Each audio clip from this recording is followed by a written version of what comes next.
ಹೆಬ್ಬಳಲು Shri Chakramata YouTube channel ವೀಕ್ಷಕರಿಗೆ ನನ್ನ ಹೃತ್ಪೂರ್ವಕ ನಮಸ್ಕಾರಗಳು. ಸುಭಾಷಿತ: ಹಸಿದವರಿಗೆ ಒಂದು ಇಡೀ ಅನ್ನ ಕೊಟ್ಟಾಗ ಸಿಗುವ ಸಂತೋಷ, ಕಷ್ಟದಲ್ಲಿ ಇರುವವರಿಗೆ ಸಹಾಯ ಮಾಡಿದಾಗ ಆಗುವ ಖುಷಿ, ಒಂದು ಪುಟ್ಟ ಮಗುಳಿಗೆ ನೋಡಿದಾಗ ಸಿಗುವ ನೆಮ್ಮದಿ, ಅದೆಷ್ಟು ಹಣ ಗಳಿಸಿದರೂ ಅದು ಬೇರೆ ನಮಗೆ ಸಿಗೋದಿಲ್ಲ. ಇದರಲ್ಲಿ ಸಿಗೋ ಸಂತೋಷ ಬೇರೆದರಲ್ಲಿ ಸಿಗೋದಿಲ್ಲ. ಇವತ್ತು ಚಮಕ ಪ್ರಶ್ನೆಯ 5ನೇ ಅಧ್ಯಾಯದ ಅರ್ಥ ತಿಳ್ಕೊಳ್ಳೋಣ. ಶ್ರೀ ಗುರುಭ್ಯೋ ನಮಃ. ಹರಿ ಓಂ. ಗಣಾನಾಂ ತ್ವಾ ಗಣಪತಿಂ ಹವಾಮಹೇ ಕವಿಂ ಕವೀನಾಪಮಶ್ರವಸ್ತಮಂ ಜ್ಯೇಷ್ಠರಾಜಂ ಬ್ರಹ್ಮಣಸ್ಪತ ಆನುಶೃಣ್ವನ್ನೋತಿಭಿಃ ಸೀದಸಾದನಂ.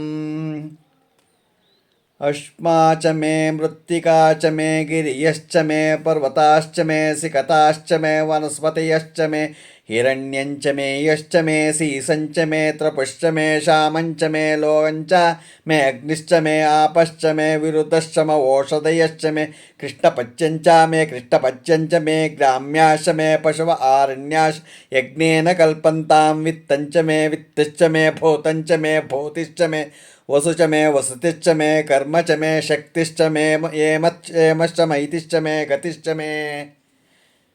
ಈಗ ನಾವು 5ನೇ ಅಧ್ಯಾಯ ಅದರ ಅರ್ಥ ತಿಳ್ಕೊಳ್ಳೋಣ. ಕಲ್ಲು, ಮಣ್ಣು, ಬೆಟ್ಟ, ಪರ್ವತಗಳು, ನೀರು, ಕಬ್ಬಿಣ ಹಾಗೂ ಇತರ ಲೋಹಗಳು, ತಾನಾಗಿಯೇ ಬೆಳೆಯುವ ಬೇಸಾಯದಿಂದ ಬೆಳೆಯುವ ಆಹಾರ ಮತ್ತು ಔಷಧಿ ಸಸ್ಯಗಳು ಪ್ರಯೋಜನಗಳು ಉಂಟಾಗಲಿ. ಗ್ರಾಮ ಹಾಗೂ ಅರಣ್ಯಗಳ ಯಜ್ಞ ಸಮರ್ಥ ಪಶುಗಳು ಉಂಟಾಗಲಿ. ಗಳಿಸಿದ್ದ ಹಾಗೂ ಗಳಿಸುವ ಸ್ವಯಾರ್ಜಿತ ಐಶ್ವರ್ಯ ಪುತ್ರಾದಿಗಳು ಉಂಟಾಗಲಿ. ವಾಸಯೋಗ್ಯ ಗೃಹ ಜೀವನ ನಿರ್ವಹಣೆಗೆ ಅಗತ್ಯವಿರುವ ಧನ ಇವುಗಳು ಉಂಟಾಗಲಿ. ಅಗ್ನಿಹೋತ್ರಾದಿ ಕರ್ಮಗಳು, ಅವುಗಳ ಅನುಷ್ಠಾನ ಸಾಮರ್ಥ್ಯ, ಅವುಗಳ ಪ್ರಯೋಜನ ಪಡೆಯಬಹುದಾದ ಸುಖ, ಇಷ್ಟಪ್ರಾಪ್ತಿ ಇವುಗಳು ಉಂಟಾಗಲಿ. ಗೊತ್ತಾಯ್ತಾ? ಇವತ್ತು ನಾವು 5ನೇ ಅಧ್ಯಾಯದ ಅರ್ಥನ ತಿಳ್ಕೊಂಡ್ವು. ಈಗ ದಿನಪಂಚಾಂಗವನ್ನು ನಾವು ತಿಳ್ಕೊಳ್ಳೋಣ. ದಿನಾಂಕ 15/1/2025 ಬುಧವಾರ. ಶ್ರೀ ಕ್ರೋಧಿ ನಾಮ ಸಂವತ್ಸರ, ದಕ್ಷಿಣಾಯನ, ಹೇಮಂತ ಋತು, ಪುಷ್ಯಮಾಸ, ಕೃಷ್ಣಪಕ್ಷ. ತಿಥಿ ಬಿದಿಗೆ, ರಾತ್ರಿ 3:31. ನಕ್ಷತ್ರ ಪುಷ್ಯ, ಹಗಲು 10:56. ಮಳೆ ಉತ್ತರಾಷಾಢ 2ನೇ ಪಾದ.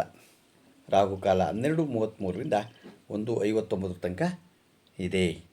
ಗುಳಿಕ ಕಾಲ 4 ಗಂಟೆ 11 ಗಂಟೆ 7 ನಿಮಿಷದಿಂದ 12 ಗಂಟೆ 33 ನಿಮಿಷ ತನಕ ಇದೆ. ಯಮಗಂಡ ಕಾಲ 8:15ರಿಂದ 9:41 ತನಕ ಇದೆ. ಇವತ್ತು ಯಾರು ಹುಟ್ಟುಹಬ್ಬ ಆಚರಿಸ್ಕೊತಿದ್ರು, ಮದುವೆಯಾದ ದಂಪತಿಗಳು, ವಾರ್ಷಿಕೋತ್ಸವ ಆಚರಿಸ್ಕೊತಿರೋರಿಗೆ ನಮ್ಮ ಹೆಬ್ಬಳಲು ಶ್ರೀಚಕ್ರಮಾತಾ ಯೂಟ್ಯೂಬ್ ಚಾನಲ್ ಕಡೆಯಿಂದ ಶುಭ ಕಾಮನೆಗಳನ್ನು ತಿಳಿಸ್ತೀವಿ. ದೇವರು ಅವರಿಗೆ ಆಯಸ್ಸು, ಆರೋಗ್ಯ, ಐಶ್ವರ್ಯ ಎಲ್ಲ ಕೊಟ್ಟು ಕಾಪಾಡಲಿ ಅಂತ ನಾನು ಕೇಳ್ಕೊತೀನಿ. ನಮ್ಮ ಹೆಬ್ಬಳಲು ಶ್ರೀಚಕ್ರಮಾತಾ ಯೂಟ್ಯೂಬ್ ಚಾನಲ್ ಯಾರು ಸಬ್ಸ್ಕ್ರೈಬ್ ಆಗಿಲ್ವೋ ದಯಮಾಡಿ ಸಬ್ಸ್ಕ್ರೈಬ್ ಆಗಿ, ಲೈಕ್ ಕೊಡಿ. ಇದು ನಿಮ್ಮದೇ ಚಾನಲ್ ಆಗಿರೋದ್ರಿಂದ ನಮ್ಮ ಲಿಂಕನ್ನು ಬೇರೆ ಗ್ರೂಪ್ಗಳಿಗೆ ಫಾರ್ವರ್ಡ್ ಮಾಡಿ. ಯಾರು ಈ ಚಮಕ ಪ್ರಶ್ನೆಯನ್ನು ಕೇಳಿ ದಿನ ಶಿವನಿಗೆ ಒಂದು ಬಿಲ್ಪತ್ರೆ, ನೇನು ಬೇಡ, ನೀರು, ಒಂದು ಸ್ವಲ್ಪ ನೀರು ಹಾಕ್ಬಿಟ್ಟು ಒಂದು ಬಿಲ್ಪತ್ರೆ ಇಟ್ಬಿಟ್ಟು ಭಗವಂತನನ್ನು ಕೇಳ್ಕೊಳ್ಳಿ. ನಿಮಗೇನು ಬೇಕೋ ಕೇಳ್ಕೊಳ್ಳಿ, ಎಲ್ಲನೂ ಭಗವಂತ ಕರುಣಿಸ್ತಾನೆ. ಗೊತ್ತಾಯ್ತಾ? ಇನ್ನೇನು ಕೇಳಲ್ಲ. ಒಂದು ಬಿಲ್ಪತ್ರೆ, ಒಂದು ನೀರು, ರುದ್ರ ಕೇಳ್ಕೊಳ್ಳಿ. ಎಲ್ಲರಿಗೂ ಒಳ್ಳೆಯದಾಗಲಿ. ನಮಸ್ಕಾರಗಳು.